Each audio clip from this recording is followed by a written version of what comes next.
The night Don Aurelio de Marcari came home at 4 in the morning, unannounced, by the back service road, the only person awake in the great house at the top of the city was a young woman he had never spoken to in his life.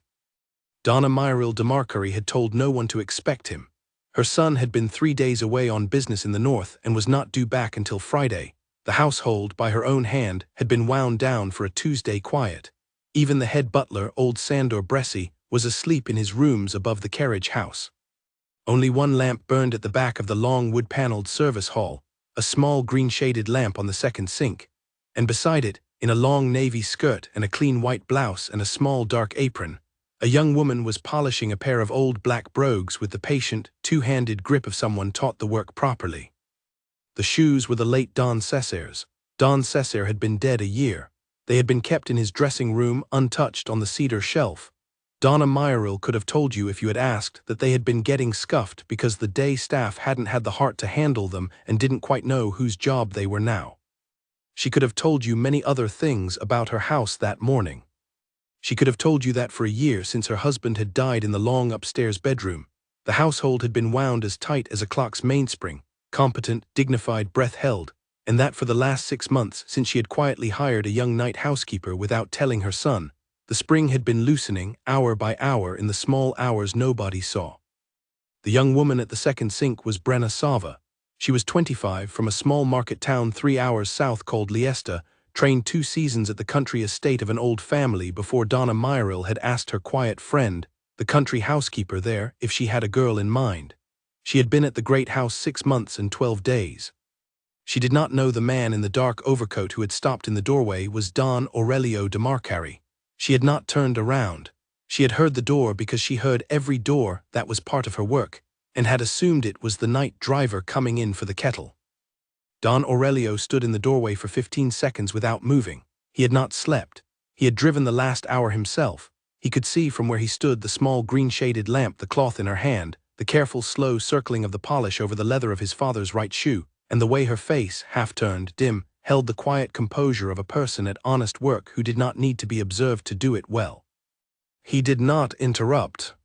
He turned very quietly and walked the long corridor to the morning room, his own east-facing room, and he sat down in his late father's chair in the dark and folded his hands. He understood then dimly what had been happening to his house. The morning room got its first gray light at 4:40 in early spring. Don Aurelio sat in it without lighting a lamp. At 5:15, by his late father's mantel clock, he heard the small, careful sounds of someone laying out the morning papers on the long mahogany table in the breakfast room 2 doors down. At 5:20, he heard her go past his door without looking in, on her way to the matriarch's wing. He did not stir, he sat through the dawn. At 6, when his mother's maid came down, Brenna Sava was already gone, back to the staff parlor, he learned later, to take her 6 o'clock telephone call from her younger sister at boarding school. The next morning Don Aurelio was at breakfast before his mother for the first time in 12 months.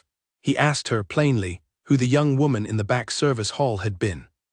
Donna Myril did not look surprised. She buttered her toast with the small economy of a woman who had buried a husband and learned which gestures still cost her something. "Her name is Brenna Sava," she said. "I hired her. She is the night housekeeper. She is good." Don Aurelio said, "Good how?" His mother set down the butter knife. "Good," she said, "in the way the women in this family were taught to recognize before any of you boys learned to recognize anything. She sees what needs doing, she does it. She does not require thanks. Eat your eggs, Aurelio." He ate his eggs. He did not, that day, go down to the back service hall again, but the next Tuesday he made a reason to be in the morning room at 5. She came in at 5:20 with the papers. She did not see him at first. He was in the chair by the window, in shadow. She set the papers down in their order, the city paper at the head of the table, the regional paper folded to the inside fold, the small trade paper that his late father had read every morning of his working life still placed, by habit, beside the second cup. She straightened them with 2 fingers. Then she crossed the room to draw the heavy curtain back a hand's width. The matriarch liked the breakfast room half-curtained in the early hours, and she saw him in the chair. She did not start, she inclined her head. "Good morning, sir," she said. "Good morning," Don Aurelio said. She finished the curtain. She left the room the way she had come, with her hands folded once at the small of her back as she passed his chair. She did not look at him a second time. He sat in the chair until the morning was full light. This was how it began. There is a kind of slow noticing the women of the DeMarcari house understood, and the men of the DeMarcari house, by old failure, had to learn. Donna Myril had watched her son lose his father a year before, had watched him take up the chair at the long table and the silence at the foot of the bed, had watched him keep his face very still through the funeral and through the first anniversary of it the previous Sunday. She had decided at her own table with no one to consult that what her son needed was not another careful man at his elbow. She had hired Brenna Sava. She had not told him. She had not in 6 months asked him to thank her. She had only watched. In the second month after the night in the back service hall, Don Aurelio noticed 3 things in 3 weeks. He noticed that his mother's small lace handkerchief, the old one with the worked edge she carried in her sleeve at supper, had been mended invisibly along a tear she had complained about in February. He noticed there were freshly cut peonies in his late father's old vase on the morning room sill, white peonies, the kind his father had grown along the south wall. And he noticed, on the morning of his father's first anniversary, the day he had asked old Sandor to let the day footman sleep an extra hour because the footman was 68 and had loved Don Cesare like a brother, that his coffee tray had been laid out before the day footman could come down for it.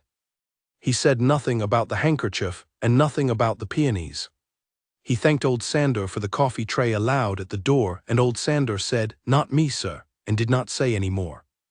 That night Don Aurelio took a sheet of his own writing paper, no embossment, no seal, and a fountain pen that had been his father's, and he wrote 4 words in his own careful hand.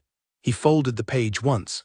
He laid it on the long mahogany table where she sorted the papers at the place where she set the trade paper down. He went back to the morning room before 5. The note said, "Thank you for the peonies, D." She found it, she read it. She did not look toward the morning room. She folded the note twice and slid it under the cuff of her blouse, the way a person who has been raised to keep her own counsel keeps a small thing close.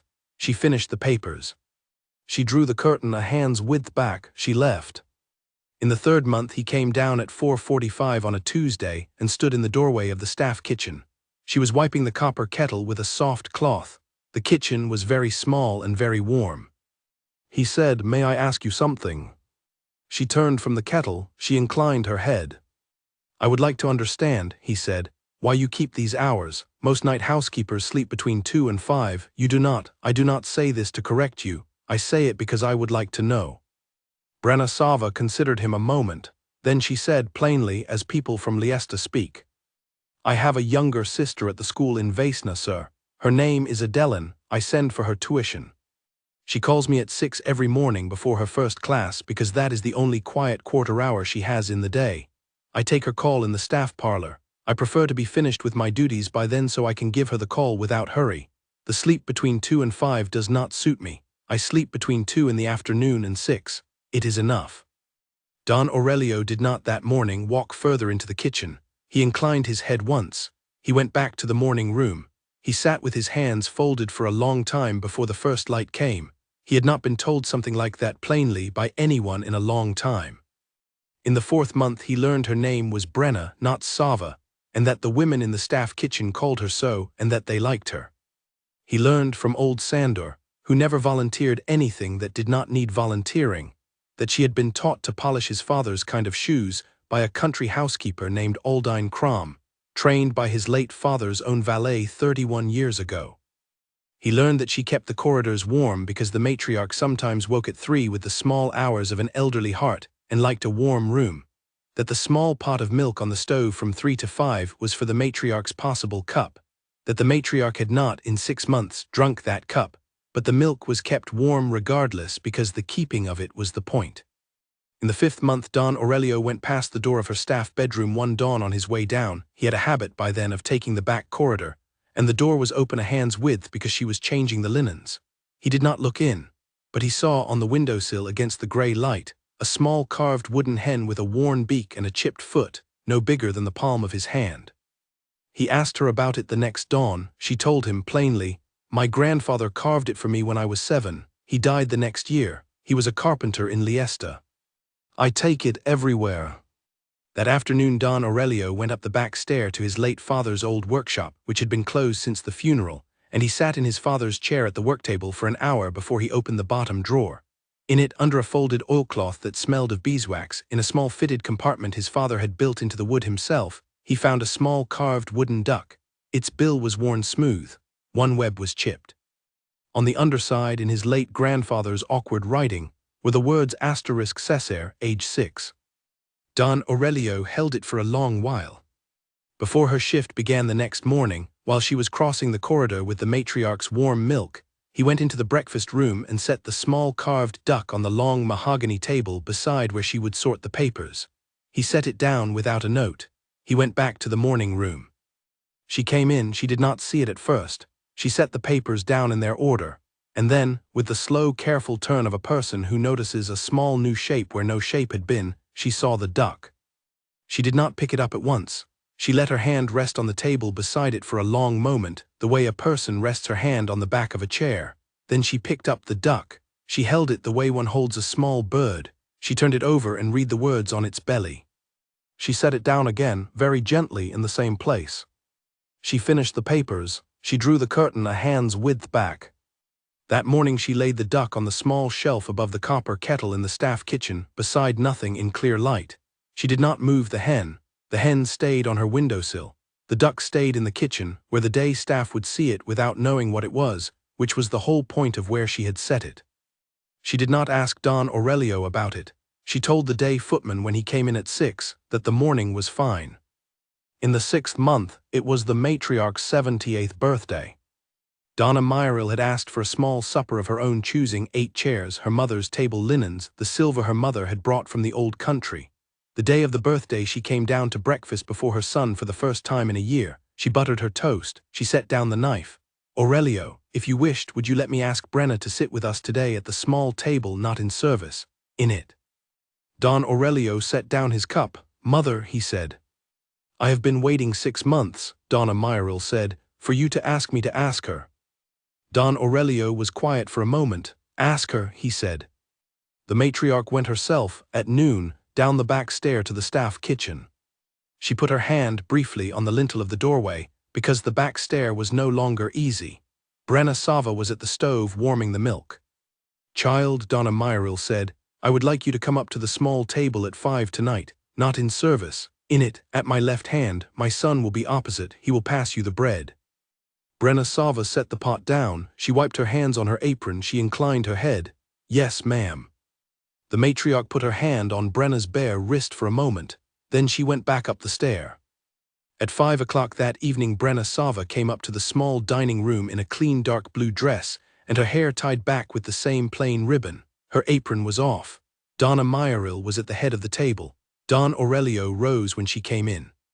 He did not say anything for a long time. He pulled out the chair at the matriarch's left hand. He sat down opposite. He passed her the bread. The carved hen and the carved duck, by his mother's quiet doing, sat on the sideboard at the back wall, side by side, where neither of them had asked to be put, and yet where plainly they belonged.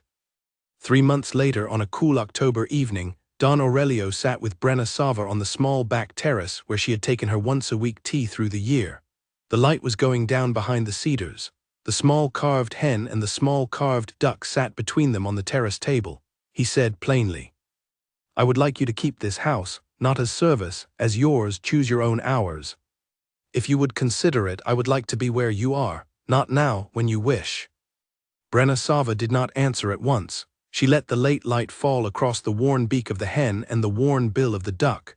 She watched a cedar shadow lengthen across the table. Then she said plainly, "Bring me Adelin's first college letter when it comes in the spring. Read it with me here. Then I will tell you." Don Aurelio inclined his head. "I will," he said.